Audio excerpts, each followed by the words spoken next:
अध्यक्ष जी,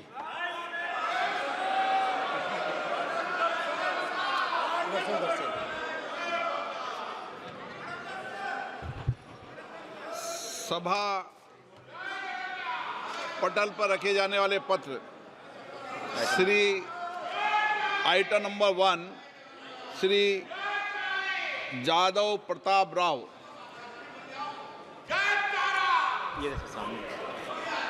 माननीय अध्यक्ष जी, मैं अपने वरिष्ठ सहयोगी डॉक्टर जगत प्रकाश नड्डा जी की ओर से आज की कार्यसूची में उनके नाम के सामने उल्लिखित दस्तावेजों को सदन के पटल पर प्रस्तुत करता हूं। Item number 2 Jadhav Pratap Rao Ganpat Rao. माननीय अध्यक्ष जी, मैं आज की कार्यसूची में मेरे नाम के सामने उल्लिखित कागज को सदन के पटल पर प्रस्तुत करता हूं।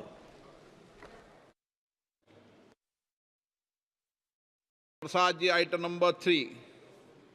Honorable Speaker, sir, I rise to lay the papers listed against my name at serial number 3 in today's revised list of business. Sir maiden business item number 4 Shri Ramdas अटावले।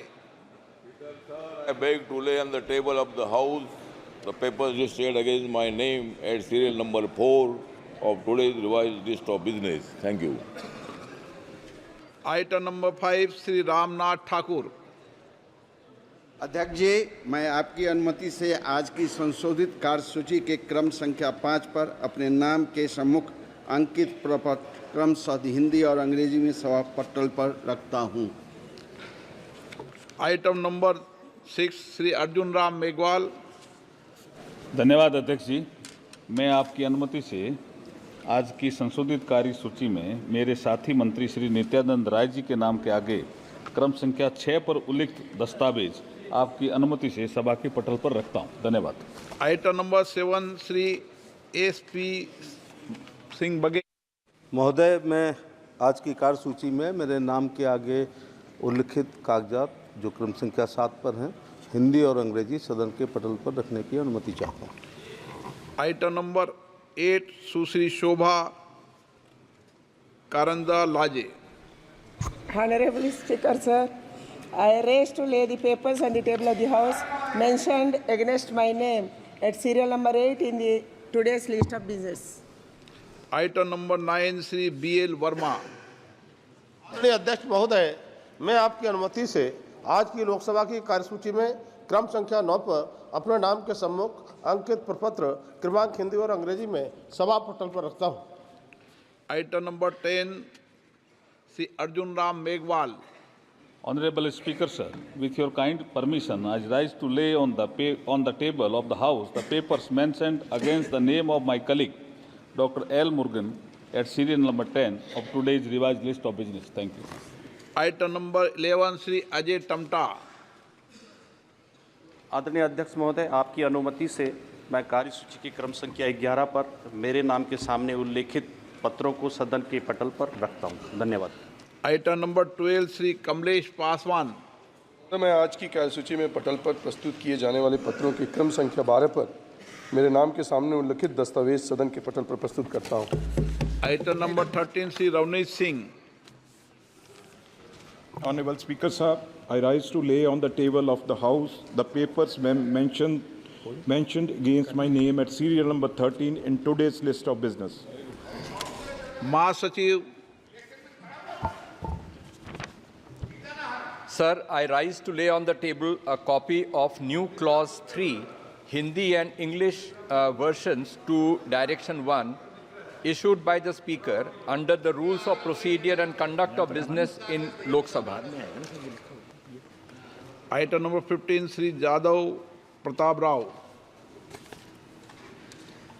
माननीय अध्यक्ष महोदय, लोकसभा के माननीय अध्यक्ष के निर्देशों के निर्देश 73 क के अनुसरण में मैं अपने वरिष्ठ सहयोगी श्री जगत प्रकाश नड्डा जी की ओर से सभा को सूचित करता हूं कि स्वास्थ्य और परिवार कल्याण विभाग और स्वास्थ्य अनुसंधान विभाग की 2023-24 की अनुदान मांगों के संबंध में विभाग संबंधित स्वास्थ्य और परिवार कल्याण संबंधी संसदीय स्थायी समिति के क्रमशः 1 से 143वें, 154वें तथा 144वें और 152वें प्रतिवेदन में अंतर्विष्ट विभिन्न सिफारिशों के कार्यान्वयन की स्थिति को दर्शाने वाले विवरण सभा पटल पर रखे जा रहे हैं।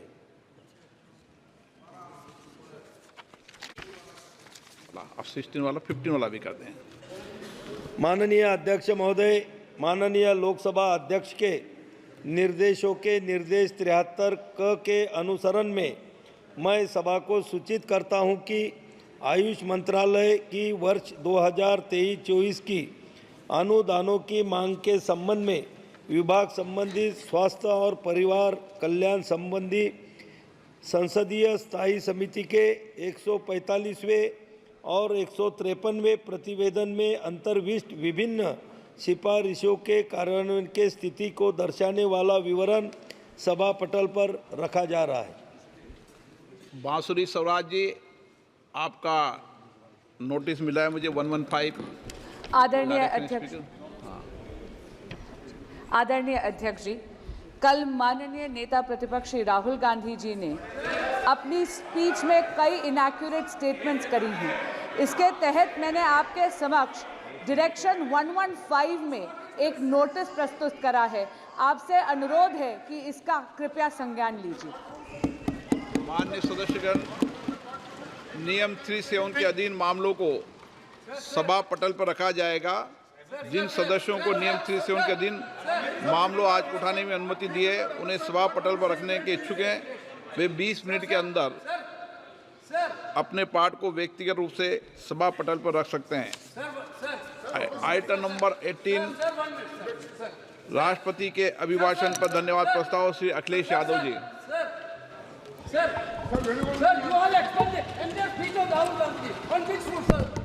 Sir, how can you explain the speech? You are not even touched the... Sir, Anurag Thakur has given an entire speech. There is no touch on his speech. Only Rahul Gandhi's speech was expended. Why, sir? Why, sir? Why, sir, expended?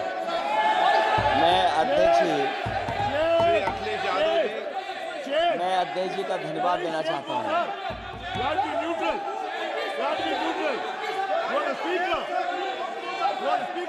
अध्यक्ष महोदय,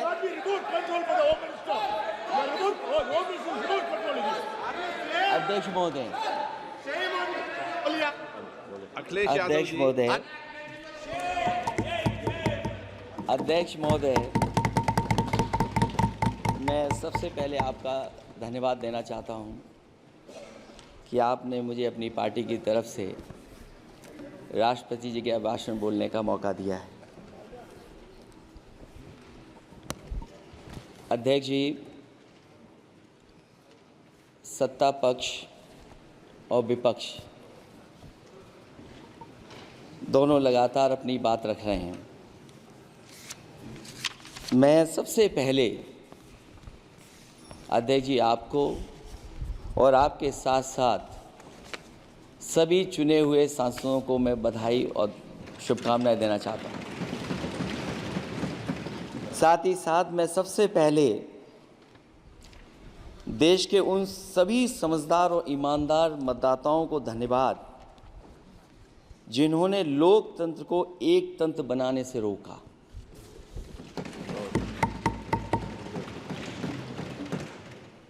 चुनाव के समय पर अध्यक्ष जी ऐसा कहा गया कि 400 पार। मैं समझदार जनता को फिर एक बार धन्यवाद दूंगा और मैं कुछ कहना चाहता हूं कि आवाम ने तोड़ दिया हुकूमत का गुरूर, दरबार तो लगा है पड़ा गमगीन में बेनूर है पर। अध्यक्ष महोदय, दरबार तो लगा है पर बड़ा गमगीन बेनूर है और पहली बार ऐसा लग रहा है हारी हुई सरकार विराजमान है।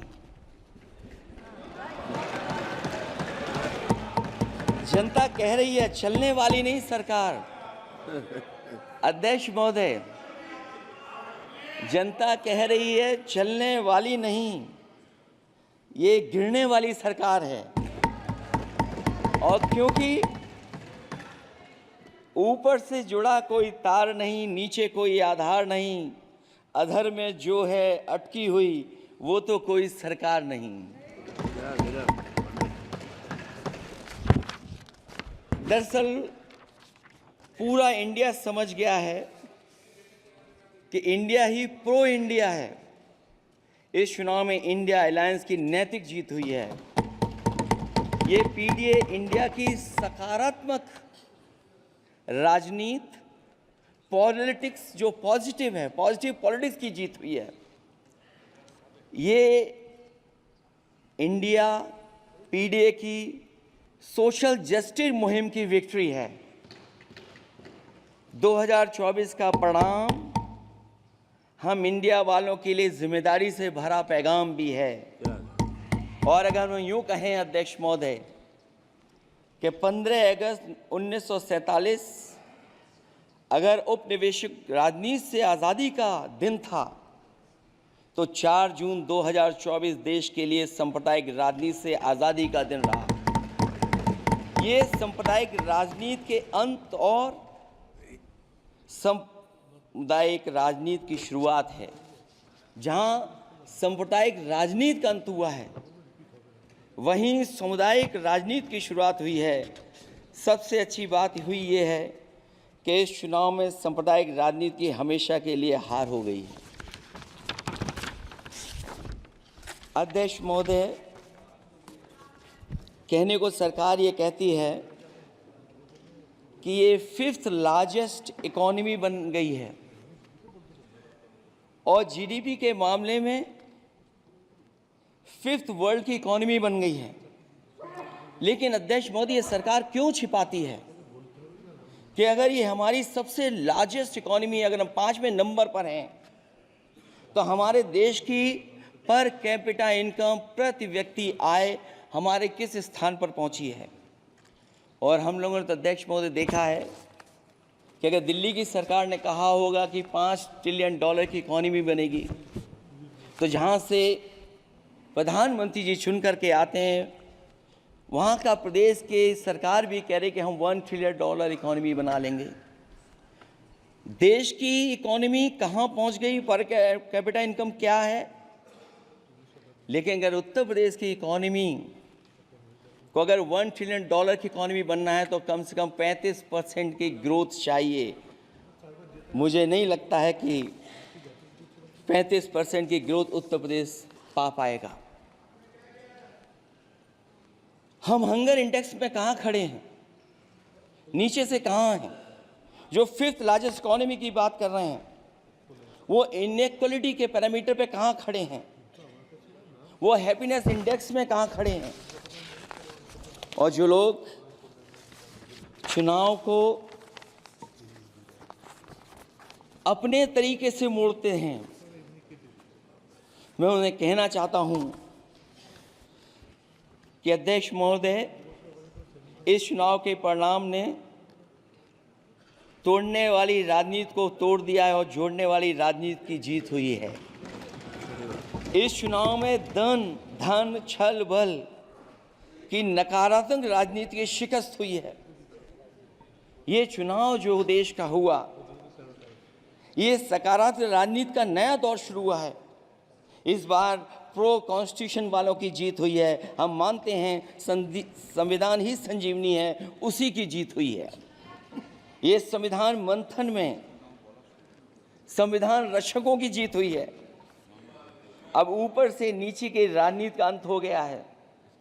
अब नीचे से जो समाज की जो आवाज़ उठेगी, वही राजनीति का आधार बनेगी। मैं कहना चाहता हूं कि देश किसी की व्यक्तिगत महत्वाकांक्षा से नहीं, जन आकांक्षा से चलेगा। मतलब अब मनमर्जी नहीं, जनमर्जी चलेगी। इस चुनाव का बड़ा पैगाम यही है।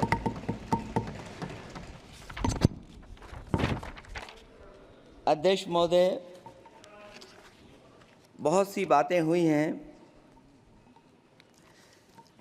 अगर उत्तर प्रदेश की बात न हो, क्योंकि अध्यक्ष महोदय सबसे बड़ा प्रदेश जहाँ है उसने हर बार दूसरे दल को समर्थन देकर के सरकार बनाई। मैं उन्हीं लोगों से कहना चाहता हूँ कि लोग क्यूटो की फोटो लेकर बनारस की गलियों से लेकर के गंगा जी तक ढूंढ रहे हैं। उनको लगता है जिस दिन माँ गंगा साफ हो जाएंगी शायद उस दिन कहीं क्यूटो उसकी गोद में कहीं मिल जाएगा। बनारसी लोग चाहते हैं कि कोई गंगा जी के भी तल में उतरकर उसका दर्द भी जाने। उत्तर प्रदेश की जनता का बस यही आग्रह है कि जिस गंगा जल को हाथ में लेकर सच कहने की कसम खाई जाती है, कम से कम उस गंगा जल से तो झूठ ना बोला जाए।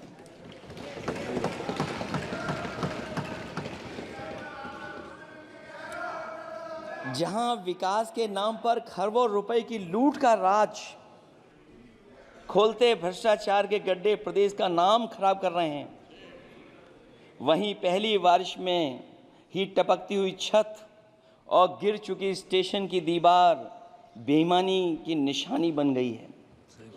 अध्यक्ष महोदय, विकास का ढिढोरा पीटने वाले इस विनाश की जिम्मेदारी कब लेंगे? और रही सच्चे विकास की बात, तो हमने जो सड़क बनाई उस पर हवाई जहाज उतरे थे और उत्तर प्रदेश की मुख्य नगरी में सड़कों पर नाव उतरी हैं और अभी बारिश और हो जाएगी तो नाव से भी चलना पड़ेगा। यही स्मार्ट सिटी के जुमले का भी हाल है। न तो जाम से छुटकारा मिला, न बुनियादी सुविधाओं से कोई निजात मिली, न कोई बुनियादी सुविधाएं मिल पाई हैं। मुझे याद है अध्यक्ष महोदय, देश के प्रधान सांसद जी ने अनाथ पशुओं के बारे में बहुत कुछ कहा था। अनाथ पशुओं की समस्या से छुटकारा दिलवाने के लिए कब वादा किया हुआ, लेकिन कई चुनाव बीत गए हैं, अभी तक गन्ने का भुगतान 2 हफ्ते का वचन जो दिया था, कहाँ दिया था? अब तो वचन देने वाले को भी याद नहीं है। हर बात को जुमला बना देने वाले लोगों के ऊपर से जनता का भरोसा उठ गया है। इसीलिए बहुमत की सरकार नहीं है, ये सहयोग से चलने वाली सरकार है। डबल इंजन के नाम पर उत्तर प्रदेश को टकराहट के सिवा कुछ हासिल नहीं हुआ है। उत्तर प्रदेश में प्रभुत्व की लड़ाई 2 लोगों को आपस में लड़ा रही है, लेकिन उसकी मार जनता को सता रही है। पिछले 10 सालों की उपलब्धि बस इतनी रही कि एक शिक्षा परीक्षा माफिया का जन्म हुआ। अध्यक्ष महोदय, जिस समय चुनाव में थे और उत्तर प्रदेश में वो हालात देखे हैं कि नौजवान जब भी तैयारी कर कर के जाता था और परीक्षा दे करके लौटता था तो उसको पता लगता था कि पेपर लीक हो गया। और उत्तर प्रदेश में केवल एक पेपर लीक नहीं हुआ है, जितनी भी परीक्षाएं हुई हैं सब पेपर लीक हुए हैं। केवल उत्तर प्रदेश ही नहीं, मैं माननीय सांसद की तरफ से सुन रहा था, कई ऐसे प्रदेश हैं जहां पर परीक्षाएं देने तो बच्चे गए लेकिन वहां भी पेपर लीक हो गया। और अभी जब 4 जून को रिजल्ट आया, उसके बाद जो बात उठी है, देश की सबसे प्रेस्टिजियस परीक्षा, उसका भी पेपर लीक हो गया। और आखिरकार ये पेपर लीक हो क्यों रहा है? सच्चाई तो ये है कि ये सरकार पेपर लीक इसलिए करा रही है कि सरकार नौकरी नहीं देना चाहती, रोजगार नहीं देना चाहती, उन नौजवानों का भविष्य नहीं बनने देना चाहती। पिछले 10 सालों की उपलब्धि बस इतनी रही है कि एक शिक्षा परीक्षा माफिया का जन्म हुआ है, जिसने तथाकथित अमृत काल में युवाओं के भविष्य की आशाओं को ही जहर दे दिया है। जो सरकार उम्मीद को मार दे, वह न तो वर्तमान को सुधार सकती है, न भविष्य को संभाल सकती है। सरकार आशा का प्रतीक होनी चाहिए, निराशा का नहीं। जनता चाहती कि हर समस्या के लिए बीते कल की को जिम्मेदार ठहराने के बहाने को सरकार छोड़े और आने वाले कल की बात करें। अगले 1000 साल के झूठे सपने दिखाने वाले अगले महीने होने वाली परीक्षाओं के लीक न होने की गारंटी कब लेंगे? जनता अब न तो किसी बहकावे में आएगी और न किसी के बहलावे फुसलावे में आएगी। जो लोग कहते हैं कि अमृत काल की बात करने वाले जनता का जागरण काल आ गया है। आज इस सदन में नए राजनीतिक जागरण के अनेक प्रतिनिधि बैठे हैं। अब जब बात होगी तो सच्ची बात होगी और जनता को पूरी सच्चाई के साथ हम लोग अपनी जिम्मेदारी के साथ बात रखेंगे।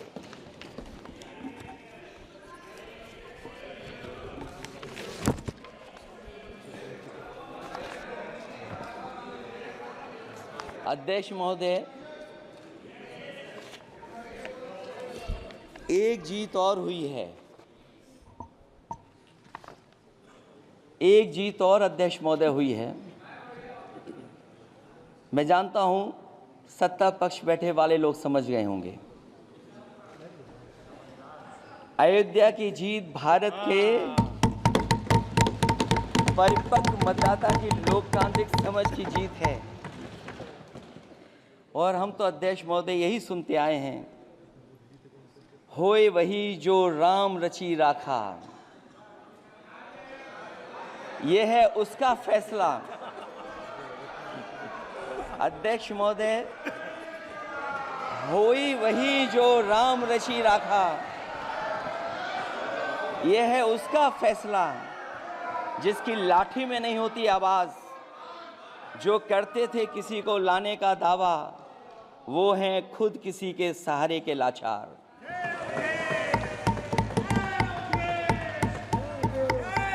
अध्यक्ष महोदय,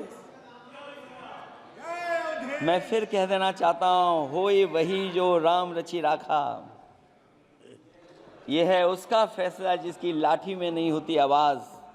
जो करते थे किसी को लाने का दावा, वो हैं खुद किसी के सहारे के लाचार। हम अयोध्या से लाए हैं उनके प्रेम का पैगाम। हम अयोध्या से लाए हैं उनके प्रेम का पैगाम, जो सच्चे मन से करते हैं सबका कल्याण। सदियों में जन जन गाता है जिनके गान, अभय दान देती जिनकी मंद मंद मुस्कान, मानवता के लिए उठता जिनका तीर कमान। अध्यक्ष महोदय, जो असत्य पर सत्य की जीत का है नाम, उफनती नदी पर जो बांधे मर्यादा के बांध, वो है अवध के राजा पुरुषोत्तम प्रभु राम। हम अयोध्या से लाए हैं उनके प्रेम का पैगाम।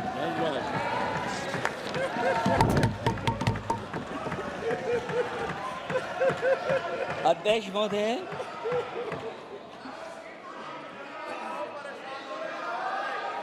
अध्यक्ष महोदय, कुछ बातें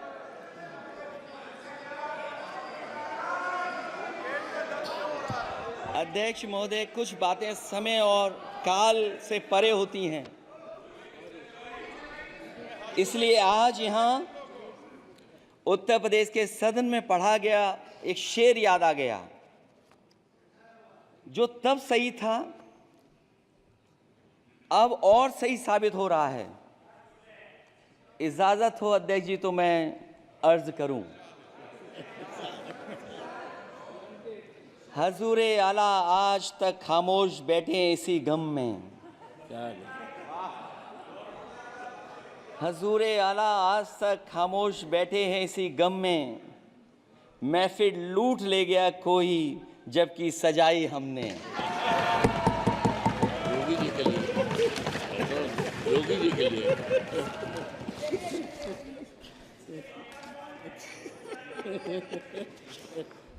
अध्यक्ष महोदय,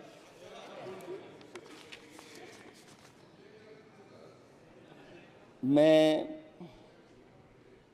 मॉडल ऑफ कंडक्ट जब चुनाव हुआ, लागू हुआ, उस समय मैंने देखा कि कुछ लोगों पर मेहरबान रही सरकार और कमीशन भी। कई मैं बहुत डिटेल में नहीं जाना चाहता हूं अध्यक्ष महोदय, लेकिन कहीं ना कहीं प्रश्न उस संस्था पे भी लगा है, और अगर उस संस्था पर प्रश्न लगा है तो लगाने वाली सरकार की वजह से लगा है। इसलिए अगर निष्पक्ष होगी वो संस्था तो न केवल हमारा लोकतंत्र स्वस्थ होगा बल्कि हमारे लोकतंत्र और मजबूत दुनिया में दिखाई देगा। अध्यक्ष महोदय, ईवीएम पे मुझे कल भी भरोसा नहीं था, आज भी नहीं भरोसा। मैं 80 के 80 सीट जीत जाऊं तब भी नहीं भरोसा। और मैंने अपने चुनाव में कहा था अध्यक्ष महोदय कि ईवीएम से जीत करके ईवीएम हटाने का काम करेंगे। न ईवीएम का मुद्दा मरा है न जाएगा खत्म। जब तक ईवीएम नहीं हटेगी हम समाजवादी लोग उस बात पर अड़ग रहेंगे। उत्तर प्रदेश अध्यक्ष महोदय वो प्रदेश है जिसने सरकार बीजेपी की बनवाई, एक बार नहीं 2 बार बनवाई, और उसी उत्तर प्रदेश के साथ कितना बड़ा भेदभाव, उत्तर प्रदेश के साथ बड़ा भेदभाव। मुझे याद है वो दिन जब प्रधानमंत्री जी एयरफोर्स के सबसे भारी वाहन हवाई जहाज से उतरे थे सड़क पर। वो अलग बात है कि उस प्रदेश के मुख्यमंत्री उनके साथ नहीं बैठ पाए थे, लेकिन वो एक्सप्रेसवे जो बना था और आज भी जो उत्तर प्रदेश में बन रहे हैं वो उत्तर प्रदेश के बजट से बन रहे हैं। लेकिन दिल्ली की तरफ से कोई एक्सप्रेसवे अभी नहीं दिया गया है। न केवल इंफ्रास्ट्रक्चर में भेदभाव हुआ है बल्कि हमें याद है कि प्रधानमंत्री जी ने बड़े पैमाने पे गांव गोद लिए थे। और सोचिए अगर देश के प्रधान सांसद अगर किसी गांव को गोद ले लें और उस गांव की तस्वीर न बदले तो शायद मैं नहीं समझता हूं कि किसी गांव की तस्वीर 10 साल में बदली होगी। मुझे वो गांव जिसको उन्होंने गोद लिया, जो प्रधानमंत्री जी की आदर्श योजना थी उसके तहत जो गोद लिया गया था गांव, वो 5 वर्ष पहले खूब शोर हुआ था कि बनारस शहर की तरह डोमरी में चमचमाने लगेगा एक गांव। हकीकत में कुछ नहीं हुआ। उसकी दुर्दशा वैसी की वैसी है, जैसे था गांव वैसा ही का वैसा है। टूटी सड़कें, कच्ची पगडंडियां, उखड़े और टूटे हुए ईंट के खंजे, बदहाल हैंडपंप, पावरलूम और पंखे के जाली के कारखाने को आखिर कब तक रफ्तार मिलेगी जो उस गांव में काम होता था, लोग करते थे। खाली पड़े रसोई गैस के सिलेंडर, अंधाधुंध बिजली कटौती के बीच इस गांव के लोगों को हर सुबह मजदूरी की कभी ना खत्म होने वाली तलाश आखिर कब पूरी होगी। तो सोचिए, एक गांव की तस्वीर ये है। जो गांव कभी गोद लिया गया था उस गांव की भी तस्वीर नहीं सुधर पाई है। जो भाजपा के स्मार्ट सिटी के झूठे सपने में गांव के लिए कोई जगह नहीं है। अपने गांव गोद लेने की जो बात कही थी, क्या वो भी जुमला था अध्यक्ष जी? पता नहीं जिस गांव को गोद लिया था उसका नाम भी किसी को याद है कि नहीं।